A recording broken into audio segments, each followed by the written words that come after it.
Hello and welcome to the Gooner Talk. Back again with you guys for another show, for another episode of our Raw Reaction series, and specifically the Arsenal News Show, your morning 8 a.m. dose of Arsenal information as we go through the day's events over the last 24 hours to keep you guys up to date with what's been going on in the world of Arsenal. And there is plenty to talk about, although I would say this probably feels like the most what's the best way to describe it? Probably the most international break day I've ever felt like I've done, scouring the internet looking for the latest Arsenal news. Some days is more of a challenge than others, and today it was more of a challenge. But there is still some very big stuff that we need to cover, including team news and effective possible lineups ahead of Norwich City, affected by that said team news. But first of all, I want to wish you a good morning. Hope you are good and well and that you're enjoying a start to the week which leads up to Arsenal's redemption, we hope, against Norwich City on Saturday. If you are indeed enjoying the content, then please make sure you do drop a like on the video and subscribe to the channel if you're new around here with those notifications turned on so you never miss a show. And you can help support the channel by becoming a member, joining our Discord server, and getting involved with plenty of good stuff. You can also vote for us in the Football Content Awards. I'm pretty sure that we're nearly at the end now in a couple of days. And, you know, I won't be bothering you with this anymore. But if you haven't already, please follow the information in the description and give us a vote over on the website. Let's kick on with our first story. Gabriel and Ben White now back in full training. As we know, of course, they were involved in the pre-season. I say pre-season. I said it felt like a pre-season game because I feel like Arsenal season hasn't even started yet. But White and Gabriel training together alongside one another in training. Whether or not this is a signal that they will be starting together in the game against Norwich is yet to be seen. We don't know if this could be indications of a back four or a back three. I want to see these two playing together no matter what happens in either formation. It just depends on if we partner them with someone else in a back three or we let them do as they do in a back four. But this could be the first opportunity against Norwich for us to see these two fantastic talents play next to one another. Both 23 years of age. Lots of potential, lots of really good playing out from the back possibilities. Really interesting to see this moving forwards. Now, another piece of huge news, which I'm sure you will be delighted to hear, is that Thomas Partey has indeed returned to full training already. Was part of the team at the start of the week. Building up that fitness has already happened. He has been through his rehab. He's been working on his injury, and he is now building back to full fitness ahead of the game against Norwich. Whether he starts or not remains to be seen. I'm assured that Arteta will be asked this question during the press conference leading up to the game to find out whether or not Partey will be involved in the game against Norwich. Fingers crossed he will be, because he could be a huge difference maker for the team going forwards.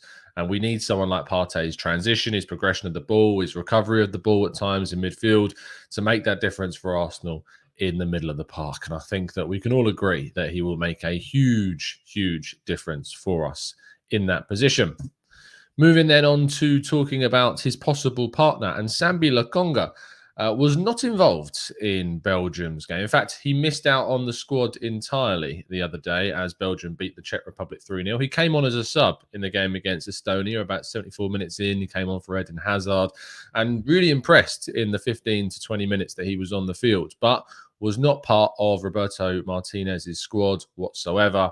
And I was a little bit concerned at first when I first saw that. And so as I do, did some chasing up the line, spoke to Sasha Tavolieri, Belgian football journalist, and he assures me that it was just purely for sporting reasons as to why Lokonga wasn't involved. Roberto Martinez named a 31-man squad for these World Cup qualifiers, which is far more than you need. I think you only need a 20, I think maybe even more less than that. 25-man squad is usually for like a tournament scenario, but when you think about it, you have 11 men on the pitch, and I think there's something like 8 subs or something like 7 subs. It's not a lot of subs. So the fact that Lokonga wasn't involved in the squad for the game against the Czech Republic isn't a surprise at all.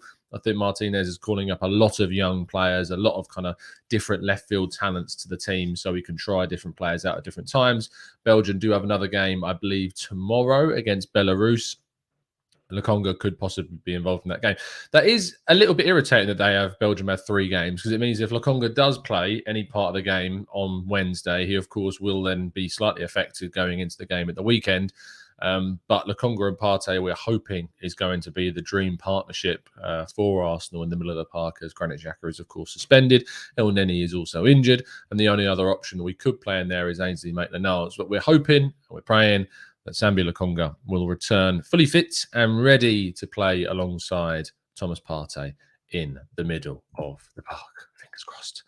Now, Willian has been speaking out ever since his move away from the Arsenal was confirmed. Of course, he has rejoined Corinthians back in Brazil, and he's opened up a little bit about his time back in England with Arsenal. He said, "Unfortunately, my time at Arsenal was not good. I wasn't happy at the club. I don't need to go into details, but I wasn't happy. And I thought returning to Brazil was the better option. I studied some other opportunities, but I wanted to return to Corinthians, to my home, to be close to my family members. It is the club that projected me to the world. He revealed to me the right moment to return was this."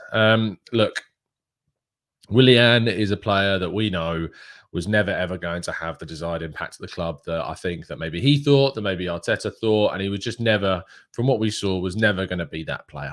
He's moved on. Maybe we can expect some more quotes, some Emi Martinez-style quotes coming out from Willian in the coming weeks.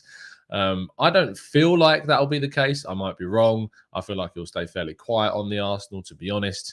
But Willian has there spoken out, and is what it is. Wishing the best of luck back in Brazil, and hope he can turn things around, and also that Didier Drogba can stop talking about Arsenal for 5 minutes. Now, moving on to the final bit of today, as we always like to finish off now, is your article of the day to give a read. Link to this is in the description. Yesterday, looking specifically into Max Aarons' start to life in the Premier League and the struggles in which he has faced, and how that may have justified Arsenal and Edu's decision not to move the Norwich City right back and instead move for the Japanese international Takehiro Tomiyasu, who joins, of course, from Bologna on deadline day. And it's really intriguing when I was going into kind of some of the real in-depth statistics of Max Aarons' start to life at Norwich. Norwich have played currently against Liverpool, Man City, and Leicester, so they've had a very difficult start. As have Arsenal, is what I wanted to say. And looking into kind of the way in which he's played and making some comparisons between him and how Kieran Tierney's played on the other side, despite also playing against some really strong teams, it is interesting how restricted Max Aarons has been, and also how unrestricted Kieran Tierney has been. You look at the comparative heat maps between the two teams. Tierney's getting way further up the pitch in comparison to Aarons. And before you turn around and say, well, that's because Arsenal have a lot more of the ball.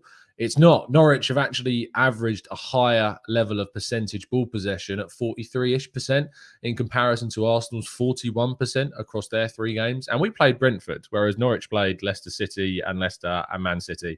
Leicester City, Liverpool and Man City. And Arsenal played Chelsea, Man City and Brentford. So it is a very interesting comparison about how Aarons has kind of affected, or the Premier League level has affected his performances, and how he's been very kind of held back in his play at Norwich, and actually looking into why Takehiro Tomiyasu could have been a little bit more of a shrewd piece of business for Arsenal to complete, and how tactically he might fit into the team to benefit Kieran Tierney even more. Because buying Tomiyasu doesn't necessarily mean that you have a right back that's going to bomb up and down the right wing and get crosses into the box. But what it could mean is that he slots into a back 3 as we attack. So we start with a back forward, Tomiyasu at right back, orthodox right back. And then as we attack, Kieran Tierney pushes up, left centre back Gabriel shifts over, Ben White shifts over, and Tomiyasu tucks in. Because previously, if you remember, who was the guy that was dropping in to cover left back when Kieran Tierney pushed up? It was Granit Xhaka. And Granit Xhaka was tending to be the guy that dropped in, which meant we lost a player from the midfield when we were attacking. If Tomiyasu is the guy that tucks in and the defence shifts over, it means you've got Granit Xhaka playing slightly further up, or Lokonga playing slightly further up. But what Granit Xhaka has showed is that when he is further up, so in the opposition half, he can play some direct passes into the striker, which he needs to do a lot more of, rather than just passing out towards Kieran Tierney. And if you have an extra midfielder in the attack, it makes things a lot more balanced. You don't isolate Pepe anywhere near as much because you've got an additional midfielder to support him. Yes, you don't have the overlapping fullback as much. That can still happen if you were, say, attack down the right with Tomiyasu starting off the attack. But if you attack down the left-hand side, it gives you that extra midfielder. But as I say, I go into a lot more detail in the inside of the article. So please make sure you give it a read. Link is in the description. And that is all of today's news. Believe it or not, it has been a bit of a slow international break kind of news day. So please do drop a like on the video still. I am going to go through some of your questions if you do have them. So if you would like to drop some into the chat, feel free to do so, and we'll go through as many of them as feasibly possible. Let's go to the Joker AFC, who says, imagine a back three of Saliba, White and Gabriel, midfield partnerships of Lokonga and Partey. What is wrong with our gaffer? The fraud, Arteta. I talked about this a lot yesterday on the Arsenal Lounge. I joined Shaheen and Mo and Lev and Lee Judges yesterday over on the Arsenal Lounge. We had a good chat about kind of the state of the club and the decision-making process behind the scenes and how we would have approached the summer window a lot differently. And Saliba did come up in quite a few conversations. And Saliba, by the way, is doing really well at Marseille. And if you want to find out how Saliba does throughout the season, we're doing monthly updates on Saliba. So there's a playlist, I think, on the homepage that you can check out, which is the loan reports, and you can watch our first episode on William Saliba in his first 3 games. 100% pass accuracy into the final third, 100% pass accuracy into the box, 96 pass accuracy overall from like something like 253 passes in 3 games. Saliba has been excellent for Marseille. He's fitted into that kind of Jorge Sampaoli team, absolutely spot on in a back three. And if Arteta wants to switch to a back three, Saliba just seems the perfect option to do so next season, obviously.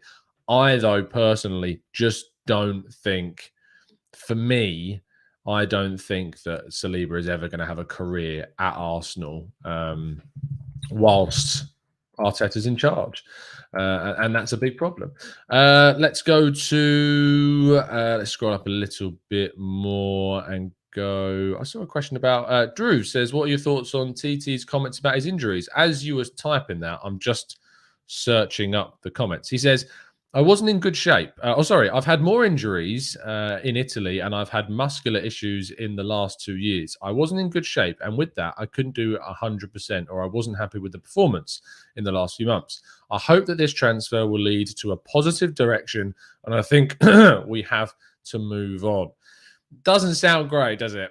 It doesn't sound the best, the most encouraging of words on his injuries. And we know that, to be honest, it doesn't really matter what a player's injury status is before they join Arsenal, because invariably they're going to come and get injured. But that's not the best thing. Hopefully he just comes in, can stay fit, and we don't have to worry about that side of things with him whatsoever. Wilson said, is there any truth about Conte to Arsenal? No. Ali says, what do you think Saka's ultimate best position? I think it probably is. To be honest, I go back and forth with this. I like the idea of him playing left. I think that enables him to be a lot more creative. He played on the left for England the other day. But on the right, he's really good at cutting inside on his left foot and kind of putting those in-swinging crosses into the box. I think he's happy on either side. He can even play at number 10, as we know, and has done in the past too. But I'd like to see him play on the right if Smith Rowe is playing on the left, or play him at left wing back. I'd like him in a 3-5-2 or a 3-5-2-1, 3-4-2-1 with Saka playing in the left wing back role. I think that works really nicely. So yeah, I would go something along those lines. Matt G says, who made the worst decision, Real Madrid for offering 200 million for a player that they can get on a free next summer, or PSG turning down the 200 million? PSG turning down the 200 million. Absolutely. Absolutely. Ron Raj, thank you so much for the donation, mate. Really appreciate it. Ron says, it also looks like we could set up a 3-4-3. Unsure how fit Ainsley Maitland-Niles is and how he fits into it, unless he plays as a wing back. Thanks for the show, Tom. I think if Maitland-Niles is going to go into a team like that, it would be at right wing back. I just don't know if he's of the quality level enough and ready to be an Arsenal first team player yet. But I don't know who the alternative would be, bar Tomiyasu maybe. So who's played a lot of centre back and he's become he's transitioning into a right back role. So to put him into a right wing back role, although he has played a right wing back for Bologna, it has been done. I think it could be a bit of a risk, but I don't mind taking a couple of risks sometimes. Joe says, will we get Conte? What do you think? I doubt it, mate. I doubt it. I don't think Arteta's going anywhere, to be honest. I really don't think he's going anywhere whatsoever. TT is Takahiro Tomiyasu, for those that don't know. It's just a quicker way of saying his name. Tommy or TT, There you go. Joshua says, Tom, regarding Tomiyasu, did you say injuries he'll fit straight in? Yeah, he might do. He might fit into the trend, that is for sure.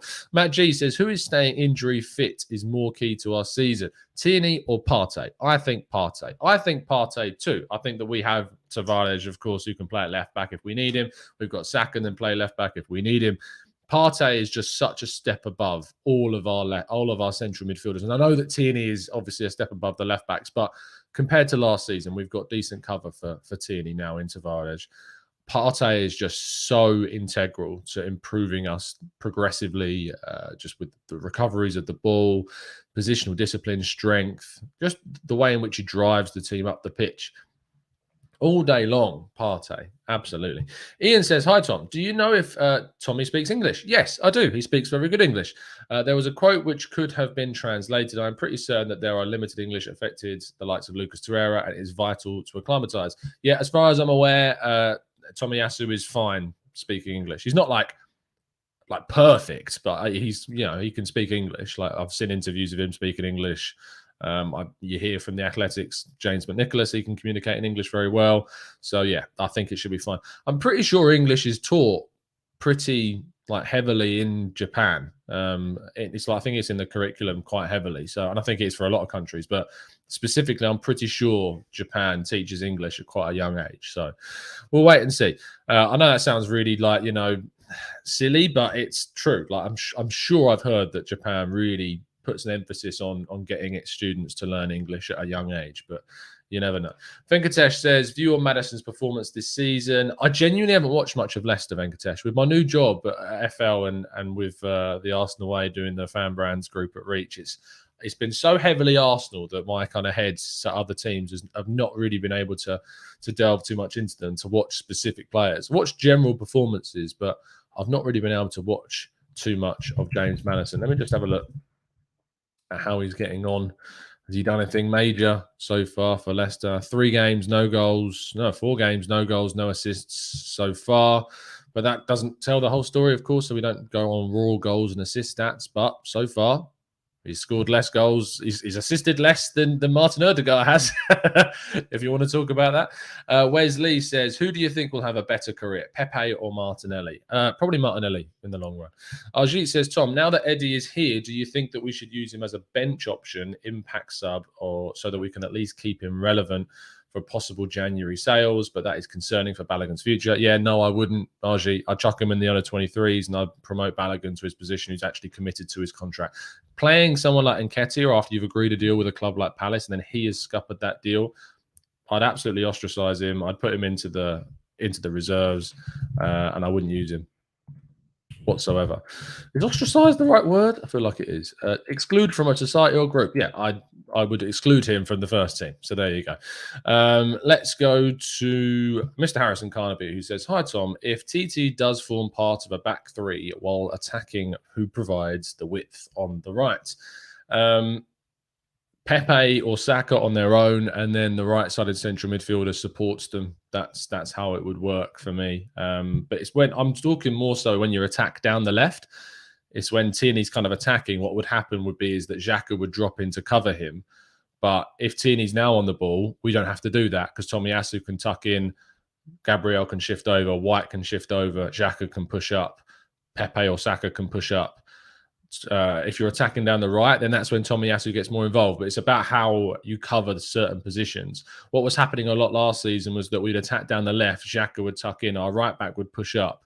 But we didn't have enough bodies on the left-hand side to really support the left-sided attack first. I'd rather you added an additional body to the side in which we're attacking to make sure the attack's got more support and more chance of succeeding, which we didn't do a lot last season. Jungle says Japanese English level is awful overall, about 41st in the world for developing countries and worsening with Tomiyasu as a grass. Oh, there you go. For someone who lives in Japan, you've told me straight, mate. I genuinely thought it was. That must be something I've read somewhere that was just completely not true. There you go.